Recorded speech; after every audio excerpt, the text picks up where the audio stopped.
Salut les riders. Dans une précédente vidéo, je vous montrais comment j'avais câblé cette prise USB, donc en direct batterie. J'avais pour ça enlevé le réservoir, donc ça faisait partie de la vidéo.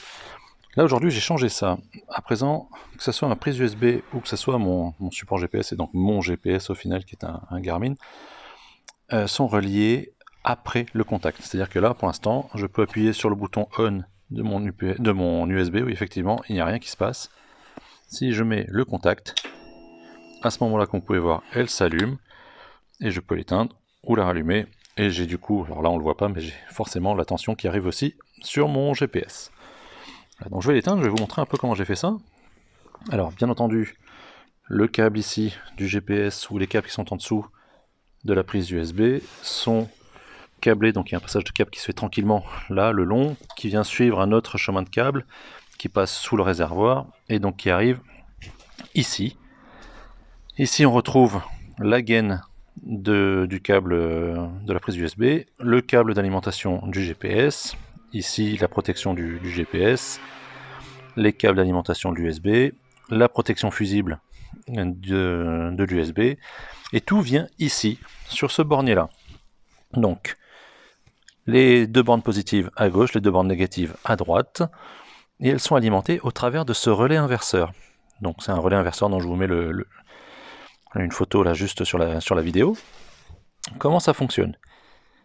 C'est pas bien compliqué. J'ai ma tension batterie, donc ma batterie qui est ici, qui revient là, avec une protection fusible 30 ampères, et la borne positive de ma batterie, donc mon plus 12 volts, vient ici sur la borne 30 du relais inverseur, et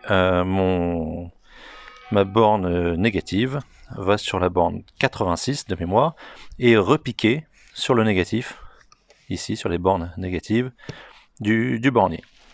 Donc là, à la limite, cette première partie elle est faite. Comment maintenant je peux avoir la tension 12 volts qui vient de là à là?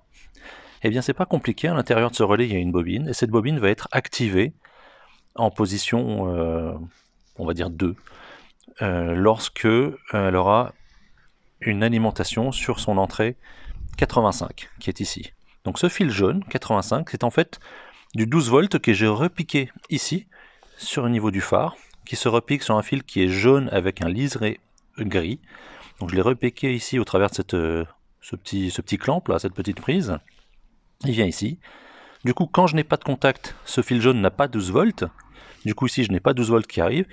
Du coup, ce relais, et on le verra après dans la suite de la vidéo sur un schéma et sur un diagramme, ce relais n'envoie pas mon alimentation au bornier et donc mes accessoires ne sont pas alimentés.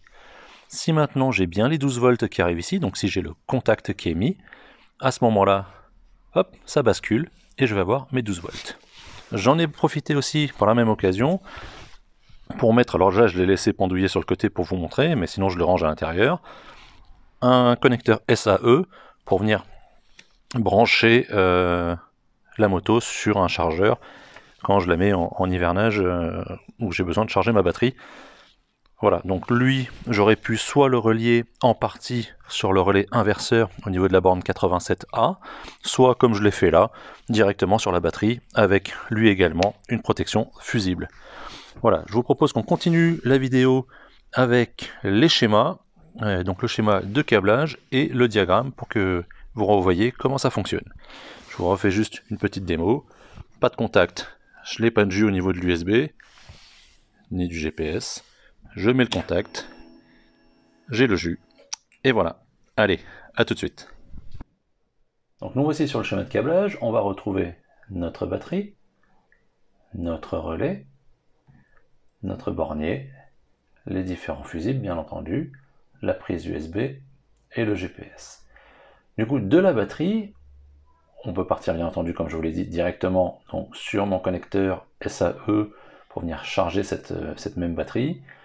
Et on part donc avec le plus de la batterie sur la borne 30 du relais. Avec le moins de la batterie, on vient sur la borne 86 et également sur le bornier ici qui est repiqué là. Au niveau du relais, la sortie 87 est reliée sur la partie plus ou sur les borniers positifs du bornier. Et cette sortie 87, on le verra juste après, est activée quand la sortie 85 est à 1, donc voit une tension, en l'occurrence les 12 volts qui sont après le contact, qui viennent de mon fil jaune avec un liseré gris. Donc vous pouvez voir, le schéma de câblage en soi n'est pas très compliqué. Ce que j'aurais pu faire, c'était au lieu de relier le plus du connecteur SAE sur le plus de la batterie, c'était le relier sur la 87A, et du coup j'avais soit 87A qui était activé quand j'avais une tension en bande 85, soit je n'avais pas de tension, et à ce moment-là c'était 87A qui était activé, qui laissait donc passer la tension de mon chargeur directement à la batterie pour la charger. Voilà, l'un ou l'autre fonctionne. Si vous voulez câbler comme moi à ce moment-là, pas besoin de prendre un relais 5 broches, vous pouvez prendre un 4 broches, ça suffira. Voilà, à vous de voir. Moi je l'ai pris en 5 broches parce que potentiellement demain je le ferai évoluer, on verra. Donc si on va sur le diagramme, sur la première partie du diagramme, où donc le contact est off, donc je n'ai pas mis le contact sur la moto. Bien entendu, au niveau de la borne de la batterie qui va sur le relais, donc en 30, j'ai mes 12 volts constamment. Par contre, au niveau de la borne 85, donc les 12 volts après contact, ils sont à 0. Ma borne 87, elle, peut être potentiellement à 12 volts, elle est active, on va dire. Et ma borne 87A, et par contre ma borne 87, elle n'est pas active, elle est à 0.